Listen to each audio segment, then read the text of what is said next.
Assalamualaikum. Waalaikumsalam. Bagaimana kabarnya hari ini? Alhamdulillah, luar biasa. Allahu Akbar. Oke, alhamdulillah pada hari ini, hari yang sangat cerah ini kita bertemu lagi ya pada mata pelajaran Al-Quran Hadis pertemuan kedua. Nah, coba lihat kanan kirinya apakah ada temannya yang tidak masuk hari ini? Ada. Siapa? Nuralivia. Wah, kenapa Nuralivia tidak masuk hari ini? Izin. Oke. Pada pertemuan kemarin kita telah belajar mengenai hadis riwayat Imam Muslim mengenai apa? Masih ada yang masih ingat tidak? Seimbangkan kehidupan dunia dan akhirat dengan usaha dan ibadah yang hadis riwayat Imam Muslim ya. Nah, selanjutnya yaitu mengenai hadis riwayat Muslim tetapi dari Mustawrid. Hadisnya sudah ada, silakan. Mari kita baca sama-sama dulu. Baca Bismillah dulu bersama-sama. Bismillahirrahmanirrahim.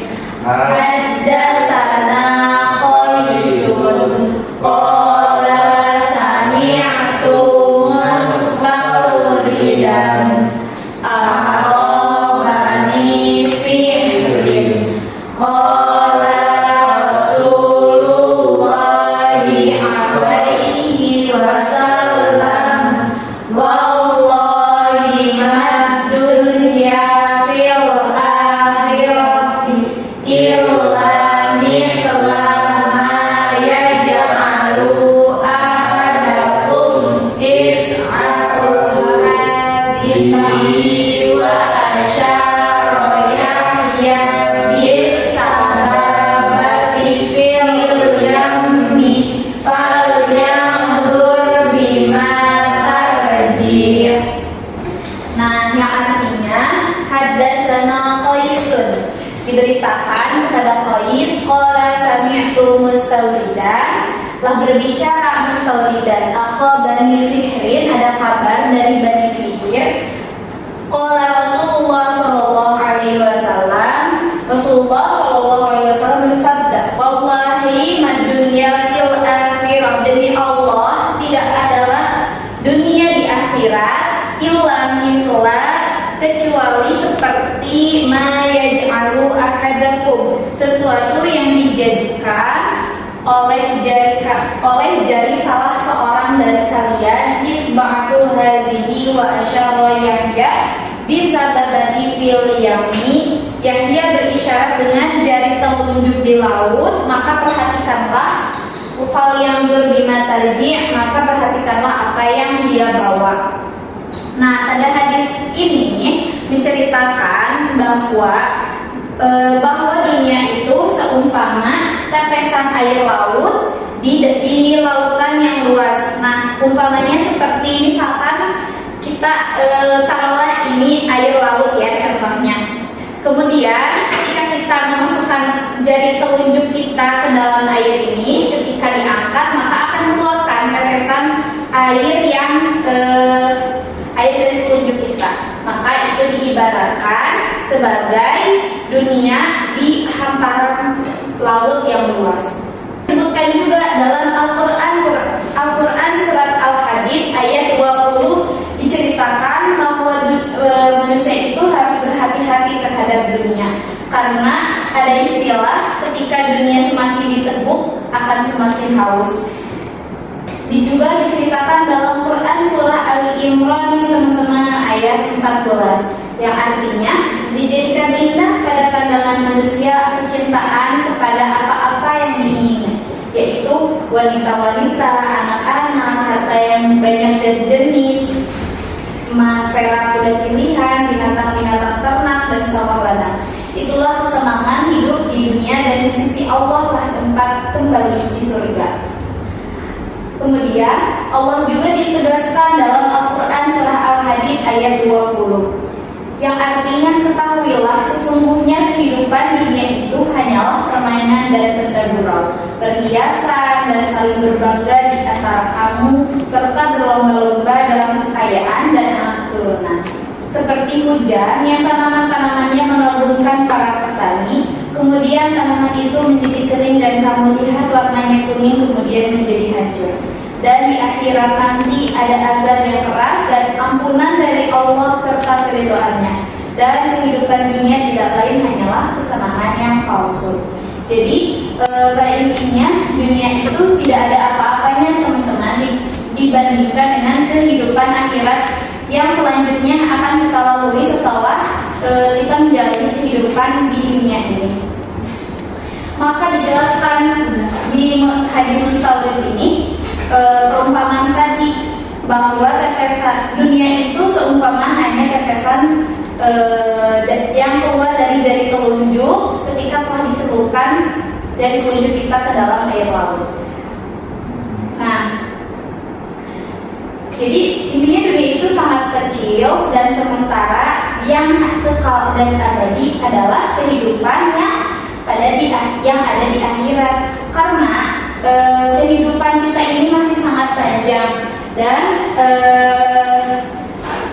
nah, coba anak-anak apakah sudah tahu nanti kita itu akan melewati kehidupan yang seperti apa saja sih selain kehidupan di dunia? Coba ada yang sudah tahu? Ya, dari awal mula kita hidup di dunia ini, pastikan sebelum di dunia ini kita telah mengalami yang namanya alam roh dulu, kemudian ada alam kandungan, ada alam dunia, kemudian setelah itu apakah langsung ke akhirat? Enggak, tidak. Kita harus mengalami mati dulu yang kemudian disebut alam kubur. Kemudian setelah alam kubur telah berakhir, ada alam yang kehancuran alam semesta atau hari kiamat. Setelah terjadinya hari kiamat itu nanti ada namanya hari kebangkitan. Nah, kemudian setelah dibangkitkan kembali, lalu kita dikumpulkan oleh Allah Subhanahu wa taala di padang mahsyar, kemudian melewati alam syafaat, kemudian dihisab, penyerahan catatan amal, kemudian memasuki alam mizan, kemudian memasuki telaga, dan yang terakhir adalah sirat atau jembatan yang akan menentukan kehidupan kita apakah akan masuk surga ataukah ke neraka. Nauzubillahi min dzalik. Agar kita selamat di dunia dan di akhirat, maka anak-anak harus tidak terlalu bersenang-senang dengan dunia. Hidup itu harus setara, harus seimbang dengan kehidupan akhirat seperti itu. Oke, dari pembahasan hari ini apakah ada yang bertanya? Bu, boleh. Berarti kan tadi Bu dunia cuma satu tetes ya? Iya. Berarti kita harus sholat terus dong? Kenapa tuh? Karena Maksudnya? Ya, jadi apakah kita harus sholat terus gitu? Maksudnya harus sholat terus dengan satu tetes? Kan tadi dunianya hanya satu tetes. Berarti kita itu harus mempedulikan akhirat kita. Ya, berarti kita tuh di dunia apakah harus sholat terus? Karena kan yang penting itu di akhirat. Ya, oke.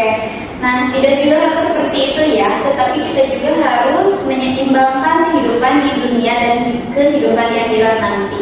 Jadi, hidup di dunia itu adalah kehidupan untuk mempersiapkan bekal kita untuk perjalanan menuju akhirat. Jadi tidak harus sholat terus, kita juga kan harus sekolah, kita juga harus bekerja ketika nanti dewasa dan lain-lain. Menjalankan kehidupan di dunia seperti biasa, tetapi juga yang isinya diiringi dengan ibadah-ibadah yang dapat menjadi bekal kita untuk ke akhirat nanti. Seperti itu. Bagaimana? Sudah mengerti semuanya? Mengerti. Oke.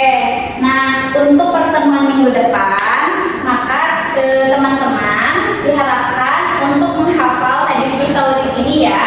nanti pada pertemuan selanjutnya menyetor hafalan hadis mustawrid dari riwayat Imam Muslim. Sekian materi hari ini. Wassalamualaikum warahmatullahi wabarakatuh. Waalaikumsalam warahmatullahi wabarakatuh. Bismillahirrahmanirrahim. Perkenalkan, saya Ayub Al-Ansor Salim, menanggapi atau mengomentari dari praktikan Siti Latifatul Faridah. Nah, yang kelebihan yang tadi sudah dipraktikkan yaitu dari segi bahasa itu mudah dipahami buat sekelas anak MTS. Nah, mungkin yang harus diperhatikan dan diperbaiki adalah penggunaan media pembelajaran serta penguasaan materi pembelajaran biar lebih matang lagi. Gitu aja.